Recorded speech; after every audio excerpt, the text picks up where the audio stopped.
In this video, I'm gonna be showing you how to easily get your Wi-Fi QR code to share. All you have to need on your iPhone, open the Passwords app and verify your Face ID. In here, tap on Wi-Fi and here you will find all of your saved Wi-Fis. Now tap on the Wi-Fi for which Wi-Fi you want to generate a QR code. So I'm selecting this Wi-Fi network. And here tap on Show Network QR Code.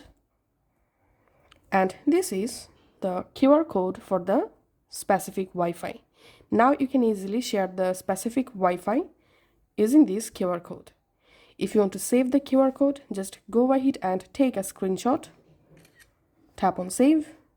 Or you can just crop the QR code like this and tap on Save.